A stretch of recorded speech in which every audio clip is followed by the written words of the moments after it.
Seja bem-vindo aqui ao nosso Panorama 95, bom dia. Bom dia, Marcos, obrigado. É uma satisfação mais uma vez participar aqui do check-up, trazendo informações sobre a saúde do idoso.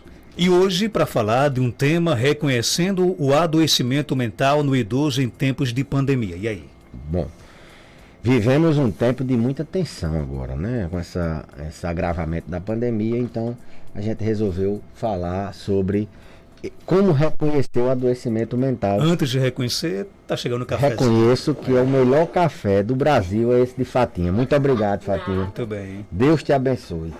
Beber até uma aguinha para... Então, reconhecer o adoecimento mental nos pacientes idosos é fundamental num período desse. Período esse que eles estão um ano sem poder ter liberdade de circular, um ano distante de suas famílias, um ano de parada nas suas terapias de reabilitação.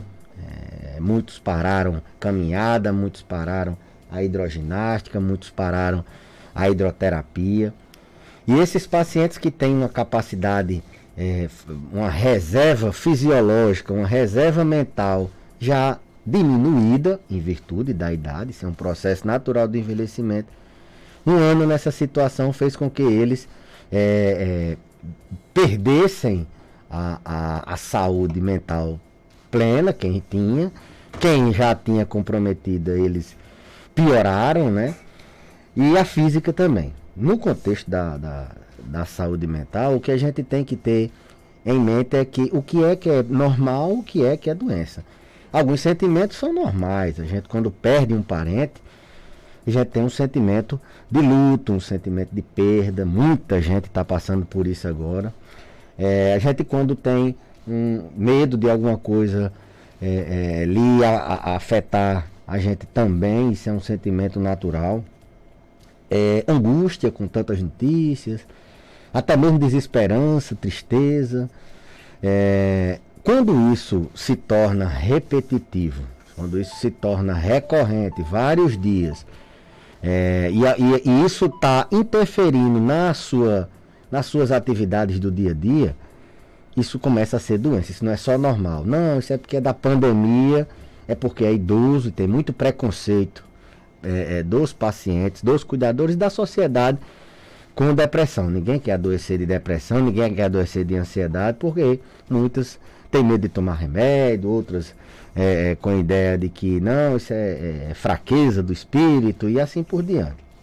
Então, o que é normal, o que é patológico, o que requer intervenção, tratamento, seja com remédio ou não, esse é que é o grande desafio. É aí que a gente deve reconhecer. Aquele idoso que ele começou a discursar no sentido de que está sem esperança, no sentido de que não vai ter jeito, que a pandemia não vai passar, que ele não vai ficar bom, esse paciente ele deve ser, sim, acompanhado, deve ter assistência médica, deve ter assistência psíquica, deve ter uma assistência profissional.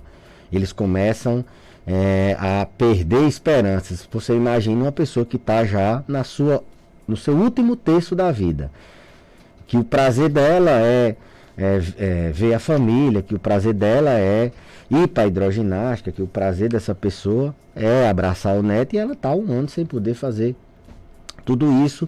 Então, para ela, um ano de vida é muita coisa. Uma pessoa que às vezes só tem mais 2 ou 3 anos de vida, ela começa a ter esses sentimentos negativos, esses sentimentos de desesperança, assim vamos dizer.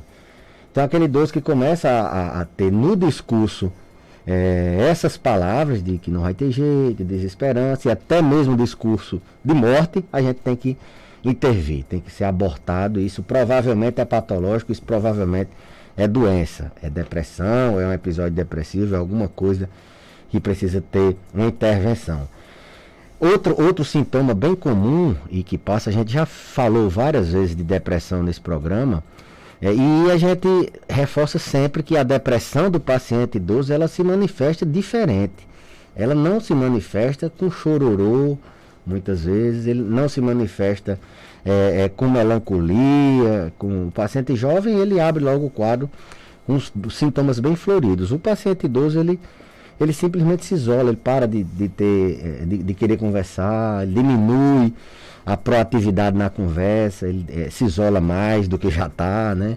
Ele perde energia, ele diz, não, eu tô sem coragem, estou sem força, não estou mais com vontade, minha paciência está pouca, ele altera o apetite, ele começa a se alimentar menos, e assim por diante. Então, reconhecer esse tipo de comportamento é importante, porque isso não é normal. Se isso, como aquele que eu falei no início, se isso persiste alguns dias, se isso está interferindo no dia a dia do paciente, como por exemplo, ele não cozinha mais, antigamente ela cozinhava, ele não agua mais as plantas, ele não quer mais tomar os remédios. Isso é um fator que chama a atenção da importância da depressão, que não é só o risco de suicídio, não é só você ver seu pai ou sua mãe triste, é que ele abandona e ele tem dificuldade de aderir a certas terapias. Tem dificuldade já de reconhecer por todos os estigmas e preconceitos, e tem dificuldade de aderir. Ele abandona o tratamento da diabetes, ou toma irregularmente, ele abandona o tratamento da hipertensão, dos medicamentos do coração, abandona o da depressão, ele já deve ter abandonado a essa altura do campeonato. Então, Marcos, a gente tem que atentar para isso. Tem muita gente doente. Essa terceira ou quarta onda que virá não será fácil, de adoecimento mental das pessoas, e os idosos não estão longe disso. Pelo contrário, são a parcela que mais vai sofrer com adoecimento mental. Já está sofrendo, né? E adoecendo toda a família, o cuidador também já está doente, e esse cuidador tem que se cuidar. Então, esse adoecimento mental tem essas consequências dele não se nutrir bem, ou ele entra em desnutrição, ou ele abandona aquela dieta que ele tinha para diabetes, para hipertensão, porque está depressivo. A mente, o cérebro, é quem comanda todas as nossas ações. Manter esse equilíbrio, essa saúde mental é fundamental. Não só nesse período, em todo o período, em toda a vida.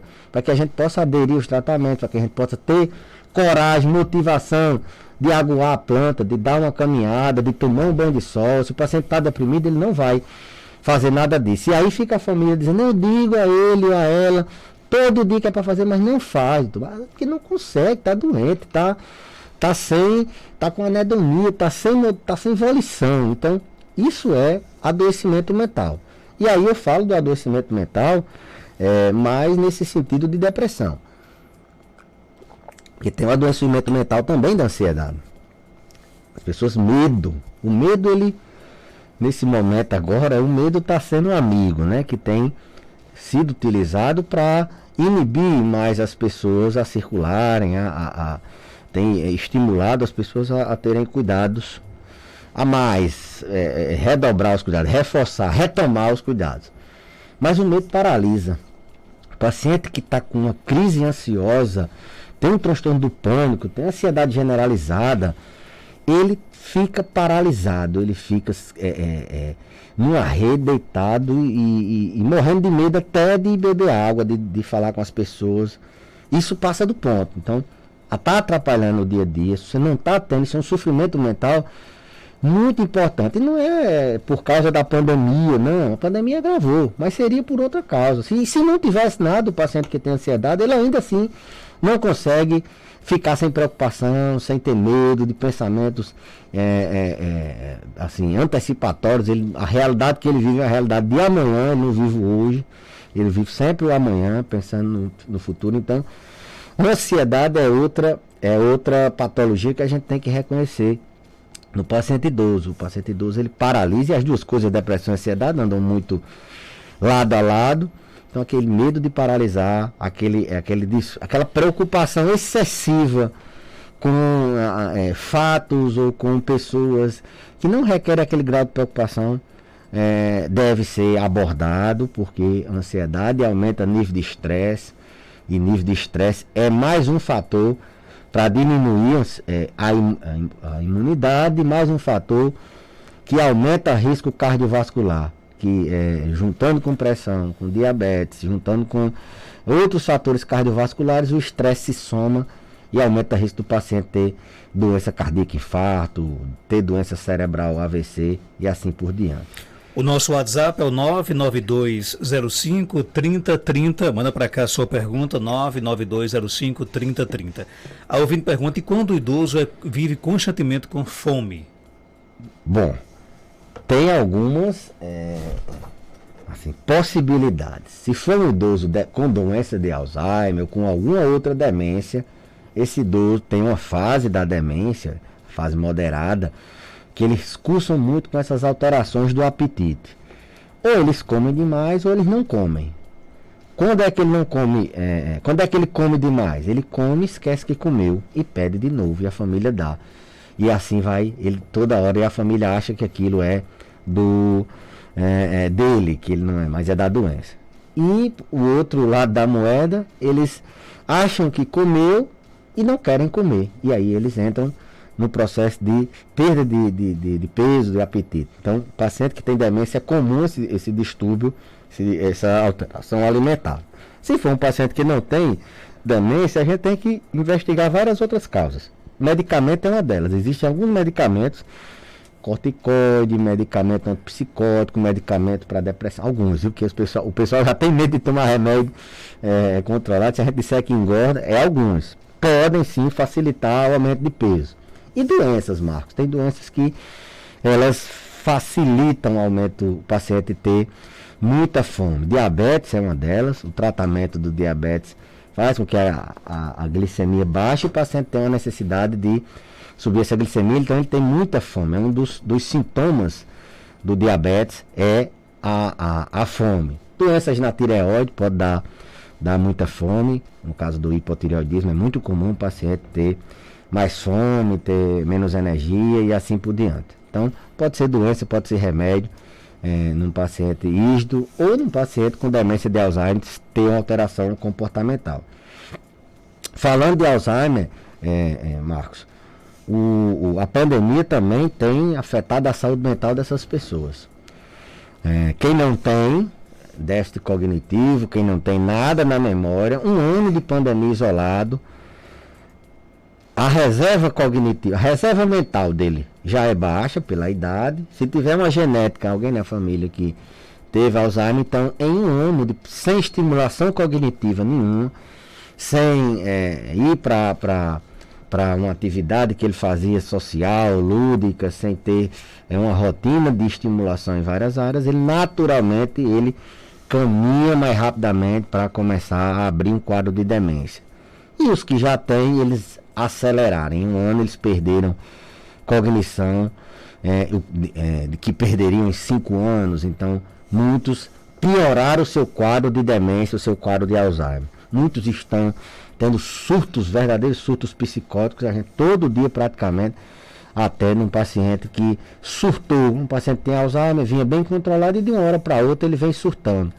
Porque mudou as referências, ele está num quarto, não está as mesmas pessoas andando ali, ele não está tendo as mesmas referências visuais, as referências que ele tinha antes, e isso faz com que ele simplesmente descompense o Alzheimer. E aí não dorme a família, ele fica 24 horas acordado, tem que ter 2, 3 pessoas toda hora para ele não fugir, para ele não quebrar a casa toda, para ele não pegar uma arma e fazer uma arte, né, como eles dizem. Paciente que tem uma demência descompensada, ele surta como surta uma esquizofrenia, um louco. Então tem que tratar, isso é adoecimento mental também. Nesses casos, Marcos, não adoece só o paciente, não. Adoece todos os cuidadores, adoece toda a família. Todo mundo fica sobrecarregado, porque é uma luta diária. Os medicamentos a gente tem que ir aumentando aos poucos, porque é idoso. Se a gente passar o carro na frente dos bois, a gente pode se dar mal, tem que ir devagarzinho. Então, adoece também dessa parte cognitiva, dessa parte das funções mentais. Eles simplesmente surtam. Com relação a essa questão, por exemplo, do reconhecimento do adoecimento mental, esse reconhecimento, no caso, ele pode ser feito dentro de casa ou geralmente ele acontece numa conversa com o geriatra? Não. A orientação é as famílias perceberem e as famílias não retardarem. Semana passada a gente fez um programa assim, falando sobre as comorbidades e a importância de essas comorbidades nesse período agora. É o período mais importante delas estarem controladas. Não é hora da gente, não, eu vou parar uma semana o remédio, eu vou deixar de fazer esse exame que o médico estava para ver se o meu câncer, se a minha tireoide, se minha glicose tá controlando. Não é época de quem tem comorbidade. Não, eu vou deixar para o próximo mês, para o próximo semestre, para eu controlar isso, depois eu cuido. Não é hora de abandonar isso, todas as comorbidades. E a questão do adoecimento mental entra nisso também. Reconhecer para poder abordar. Não adianta de nada você evitar que um paciente fique dentro de casa, não pegue o Covid e ele morra assim, socialmente. Ele agora perdeu todas as funções mentais dele e além disso adoeceu toda a família. Ou esse paciente fica agitado demais, sofre uma queda e vai ter que ir para o hospital de todo jeito. Ele pode se proteger do Covid e morrer de outra coisa. Exato, né? Esse é que é o grande dilema nos pacientes idosos, de não retardar. Todo dia eu tenho problemas assim, não é problemas, mas a gente tenta sempre negociar com as famílias da importância, a gente tenta o máximo que pode deixar em casa. Mas as famílias têm medo, primeiro, de falar e da gente propor de ir para o hospital. Eu sempre digo, morreu muito idoso de Covid, mas eu acho que a metade ou mais de pessoas morreram indiretamente. Não deu Covid, mas um dia ou dois que não levou para o hospital para dar uma hidratada, para passar um antibiótico, para a gente fazer os exames e reconhecer que era infecção e tratar com antibiótico. Ou o paciente que começou a sentir coisas estranhas, era um infarto, e quando veio já estava 2, 3 dias o paciente infartado, ou começou a abrir quadro AVC, as famílias com medo, não ligavam, e se ligavam, já era 2, 3 dias depois. Isso tem que ser combatido, as outras doenças continuam. Esses pacientes, eles vivem num limite, assim, entre a vida e a morte, muito grande, vida e doenças, de descompensar doenças muito grande. Então esqueça essa história de se adoecer. Não, eu vou priorizar, eu não vou sair para canto nenhum, eu vou ter cuidado em casa, mas se o idoso adoecer, tem que procurar assistência, seja assistência na unidade de saúde, e aí, Marcos, as pessoas ainda estão utilizando pouco o recurso da tecnologia. Você pode simplesmente, seu pai adoeceu, eu vou na unidade de saúde, combina com o primo para ficar com o celular dentro de casa, prepara o ambiente, sem zoada, porque do outro lado também tem que ter, e na hora faz uma videochamada. A gente já vê o ambiente do paciente, o jeito que ele vive, vê o quadro dele. Se é um quadro desse de adoecimento mental, aí é que é mais fácil da gente fazer essa teleconsulta. Hoje está permitido. Ou faça vídeos na crise, faça vídeos que você possa levar. Se não der certo você ir, o idoso entre em contato com o médico assistente, com a unidade de saúde, com qualquer que seja o profissional. Utilize a tecnologia. Não é só você mandar um áudio pelo WhatsApp, 10 minutos de áudio não. É você filmar, é você entrar em contato, se aproximar do profissional. Esses pacientes, eles não podem ser negligenciado, não. Você tem uma desidratação, mata um paciente idoso. Se ele ficar uns dias desidratado, ele morre. Se ele ficar uns dias sem tomar o remédio da diabetes, ou se ele ficar infartado e um infarto, pra você ter ideia, a maioria dos idosos, quando adoece de infecção, Marcos, não tem febre.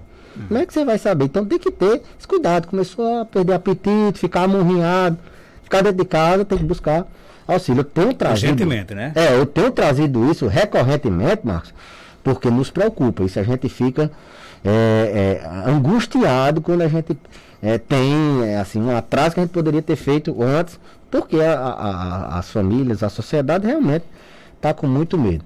E o adoecimento mental não é diferente. Como eu disse, é uma cascata. Ele adoece mentalmente, ele abandona os tratamentos, abandona a dieta, abandona a rotina que ele tinha de se manter o mínimo funcionalmente ativo, abandona aquela caminhada dentro de casa, o banho de sol, os exercícios que ele fazia durante o dia, não quer mais beber água.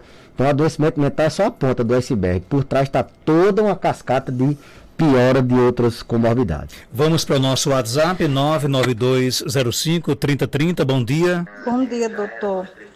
A minha mãe sofreu uma queda Hoje faz uns 15 dias. Aí, no dia que ela sofreu a queda, num domingo de tarde, a gente também ficou com medo de levar ela para o SES por causa do Covid. Aí, quando foi no outro dia, a gente chamou o SAMU. Aí o SAMU, quando viu ela, disse que ela tinha quebrado o fêmur. E ele disse que quando acontecesse um negócio desse, se acontecesse por alguém perto da gente, algum vizinho, a gente aconselhasse a levar. Porque lá eles dizem que você tem que levar. A gente com medo não levou. Graças a Deus ela fez a cirurgia, hoje é o retorno dela. E vamos ver se ela se sarou tudo por dentro. Que deu tudo certo, graças a Deus, de ela ter feito a cirurgia. Ah, Maria, foi um aperreio, porque a gente não sabia se levava, se ficava. Uma hora nós decidimos levar, outra hora nós decidimos ficar por causa com medo do Covid. Às vezes o medo custa caro, né? Custa caro.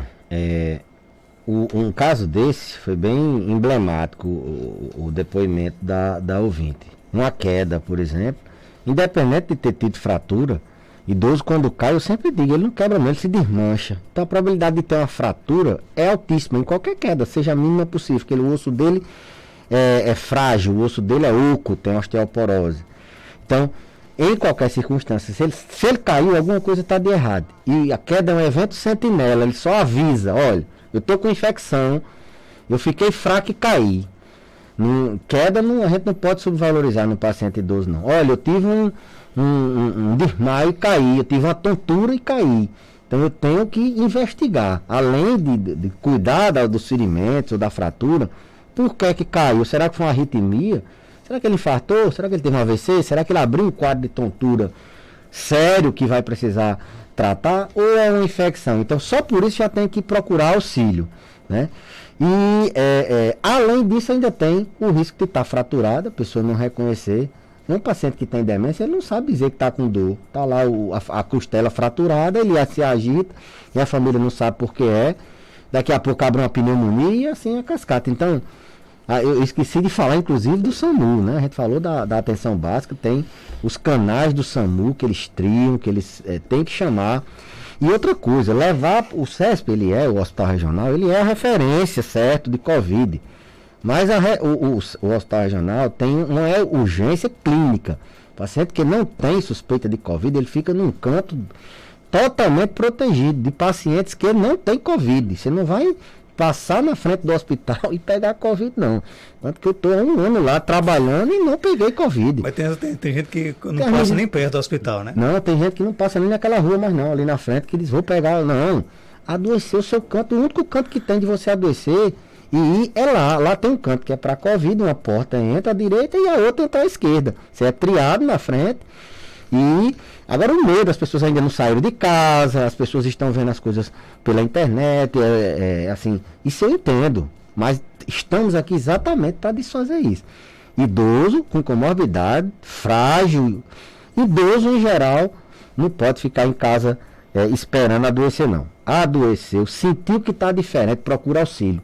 Uma ligação, manda um vídeo, e-mail, WhatsApp, o meu, se não conseguir nada disso, vai alguém lá no posto de saúde ou lá no consultório e passa o quadro para saber se o profissional de saúde ele vai saber identificar. Não, traga aqui que eu quero ver. Ou então não, faça uma videochamada. Não, faça isso, faça esse exame, faça aquilo. Hoje a gente está autorizado pelo conselho a fazer esse tipo de atendimento. Ok, recado dado, né? Adoeceu, procure imediatamente, principalmente se for idoso, ajuda médica, né? Se for idoso. Não vai aguardar, não, né? Não. Se for idoso, ele tem que ir. E pacientes também com muitas comorbidades. Doutor Belise, obrigado pela sua participação. Hoje estamos aqui entre flamenguistas aqui no estúdio, né? Rapaz, deu até certo que eu vou conversar com o padre sobre benzer. Vai se confessar, não? Não, pedi para fazer uma benção lá no consultório. Fazia disso que eu queria, deu até certo e eu gostei dessa máscara dele. Máscara de campeão. A gente tá engateando, né? Vai parar, né? Parece que parou. Temos que vender algumas peças e reforçar o time, né? Obrigado pela sua participação. Até terça-feira. Até terça-feira, Marcos, eu que agradeço mais uma vez. São 7h53. Vou para o intervalo começar. Na sequência, vou conversar com o padre Alcivan, outro flamenguista, né? Vai falar sobre a campanha de arrecadação de alimentos que a Pastoral Familiar da Paróquia de Santana, em ação conjunta com os grupos SCC, EJC, encontro de equipes de Nossa Senhora e Caritas Diocesana, estão realizando aqui na nossa Diocese de Caicó. Daqui a pouco, detalhes aqui no nosso programa que volta já já.